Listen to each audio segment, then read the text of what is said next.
जीवन बगिया ऐसी उलझी, फूल हुए कम, कांटे ज्यादा, सिमटा जीवन, डूबी सांसें, आना है तो अब भी आजा।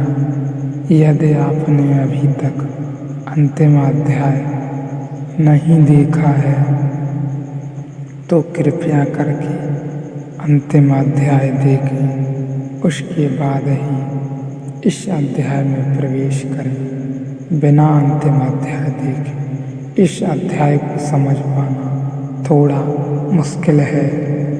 सत्य, ज्ञान, अनंत और आनंद रूप, सर्व उपाधि से रहित और बड़ा मुकुट आदि की उपाधि से रहित, केवल सोना जैसा ज्ञान और चैतन्य रूप आत्मा जब भासमान होता है तब उसे त्व नाम से पुकारा जाता है।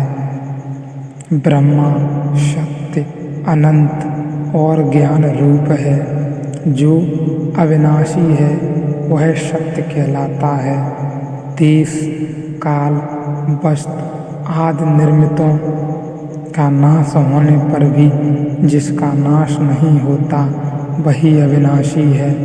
स्वर्ण के आभूषण बन सकते हैं, बहुत बहुत रूप आकृतियाँ हो सकती हैं, सुंदर या कुरूप, पर आकृतियाँ स्वर्ण नहीं हैं। यद्यपि आकृति स्वर्ण के बिना प्रकट नहीं हो सकती, आकृति अकेली नहीं हो सकती, रूप का शुद्ध कोई अस्तित्व नहीं होता। रूप तभी दिखाई पड़ता है जब किसी पर रूपायित होता है। तो स्वर्ण बहुत रूप ले सकता है, लेकिन कोई भी रूप स्वर्ण नहीं है। स्वर्ण का होना रूपों से मुक्त है और इसीलिए एक रूप दूसरे रूप में बदल जाता है। अगर स्वर्ण ही किसी एक रूप का हो तो फिर दूसरा रूप ग्रहण नहीं हो सकता। यद्यपि हमने वैसा स्वर्ण भी नहीं देखा है जो किसी रूप में न हो। जब भी स्वर्ण दिखाई पड़ेगा कोई रूप होगा उसका, लेकिन चूंकि स्वर्ण रूप को बदल सकता है, आज है कल कुछ और बन सकता है, परसों कुछ और बन सकता है। रूप बदल जाता है लेकिन स्वर्ण का स्वभाव स्थिर होता है। इसलिए चाहे हमने रूप रहित स्वर्ण न देखा हो, फिर भी स्वर्ण रूप नहीं है। बिना परमात्मा के हम कुछ भी नहीं देख सकते। उसकी क्रियाओं में पड़ने के बाद ही हम सब कुछ देख पाते हैं, निहार पाते हैं। इस उदाहरण से ऋषि चर्चा शुरू करता है। वह कहता है, जगत में जो भी हम देख रहे हैं वह सब रूप है। जिस पर ये रूप प्रकट होता है वह रूप मुक्त है। उस रूप मुक्त की ही खोज सत्य की खोज है। जिस पर सारे रूप दिखते हैं फिर भी वह अरूप है, रूप मुक्त है। उसे खोजना हो तो रूप का त्याग करना पड़े, सब रूप छोड़ने पड़े एवं छोड़ देने पड़े, सब उपाधि छोड़ देनी पड़े, सब सीमाएं तोड़ देनी पड़े, तो ही उसे उस असीम और अनंत और शाश्वत के निकट पहुंचना हो सकता है। लेकिन रूप से मन घिर जाता है, रूप से ही पहली पहचान होती है।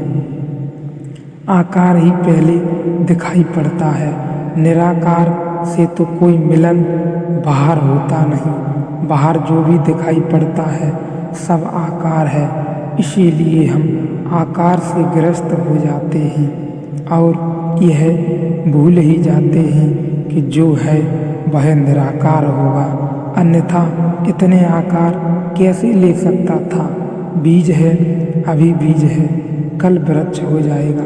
जो बीज वृक्ष हो सकता है उस बीज में जरूर कुछ निराकार छिपा है, जो बीज का आकार भी ले सकता है, कभी वृक्ष का आकार भी ले सकता है, और उस बीज में जरूर ही निराकार छिपा है, क्योंकि उस अकेले एक बीज से संसार के सारे वृक्ष पूरी पृथ्वी को भर दें, इतने वृक्ष पैदा हो सकते हैं। एक ही बीज से एक वृक्ष पैदा होता है और करोड़ों बीज लग जाते हैं वृक्ष पर, फिर करोड़ों बीज लग जाते हैं, फिर करोड़ों बीजों को हम बो देते हैं तो और एक बीज से करोड़ों बीज हो जाते हैं। एक बीज पूरी पृथ्वी को वृक्षों से भर दे, पृथ्वी छोटी पड़ जाए और इनकार करने लगे कि बस अब नहीं, इतना कि बीज में छिपा हो तो आकार में नहीं छिपा सकता, बीज में छिपा हो तो आकार में नहीं छिपा सकता। आकार तो बड़ा क्षुद्र है, बीज का न के बराबर है, तो बीज में जरूर ही निराकार छिपा होगा, क्योंकि एक बीज अनंत बीजों को पैदा कर सकता है। आकार से अनंत कभी पैदा नहीं होता, आकार से जो भी पैदा होगा उसकी सीमा होगी। बीज की एक क्षमता होनी चाहिए सीमित, तब उसके आकार का कोई अर्थ है। लेकिन मैंने कहा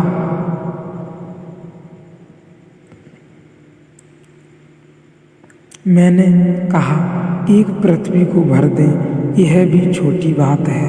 अगर हम इस गणित को ठीक से फैलाएं तो पूरे इस ब्रह्मांड को एक बीज भर सकता है वृक्षों से, और फिर भी ब्रह्मांड छोटा पड़ जाए और बीज कहे कि अभी मुझे और जगह चाहिए, क्योंकि कोई अंत नहीं है। न एक बीज से करोड़ों करोड़ों बीज से एक बीज से फिर करोड़ों करोड़ों, इसका कोई अंत नहीं। तो उस पहले बीज में तो छिपा था, क्या वह आकार में छिपा हो सकता है? आकार में अनंत तो छिपा नहीं हो सकता। आकार में तो जो भी छिपा होगा वह शांत ही होगा, उसकी सीमा ही होगी। आकार ही खुद सीमा है, तो निराकार को अपने भीतर कैसे छिपा पाएगी? तो आकार और तो बीज, जब हमें आकार दिखाई पड़ रहा है तो वह हमारे देखने की भूल है, क्योंकि हम बीज को पूरी एवं पूरा नहीं देख पा रहे हैं। जितना वह हो सकता है और वह हो सकता है अभी भी किसी अर्थ में है, अन्यथा हो नहीं सकेगा। अगर इस बीज में संसार के सारे बीज न छिपे होते तो कभी प्रकट कैसे हो सकेंगे? छिपे ही आज और अभी, और यहीं सिर्फ हमारी आँख उन्हें पकड़ नहीं पाती। तो बीज का आकार हमारी भ्रांति है, बीज का स्वरूप तो निराकार है। जहाँ भी आकार दिखाई पड़ता है वहाँ हमारे कारण आकार दिखाई पड़ता है। इसे हम यूँ समझें कि मैं अपने मकान की खिड़की पर खड़ा होकर आकाश देखता हूँ, और अगर मैंने कभी मकान के बाहर जाकर आकाश न देखा हो तो मुझे आकाश मेरे मकान की खिड़की के चौखट में जड़ा मालूम पड़ेगा। मेरे मकान की खिड़की का आकार आकाश का आकार बन जाएगा, खिड़की का आकार आकाश का आकार मालूम पड़ेगा। आकार मेरी खिड़की दे रही है, आकाश निराकार है। लेकिन हम मकान के बाहर खड़े होकर भी जब आकाश को देखते हैं, कोई खिड़की नहीं होती, फिर भी पृथ्वी चारों तरफ से खिड़की का ही काम करती है। इसीलिए आकाश हमें गोल दिखाई पड़ता है। गोल दिखाई पड़ने का कारण केवल इतना है कि पृथ्वी गोल है, आकाश गोल नहीं है। और यही हम समझते हैं कि हमारी आत्मा केवल और केवल हम जिस भ्रांति में हैं वही है, केवल आकार ही है, तो ऐसा बिल्कुल नहीं है। यह अंतर्यामी सदा ही निराकार है और इसका अस्तित्व जितना जाना उतना ही कम है।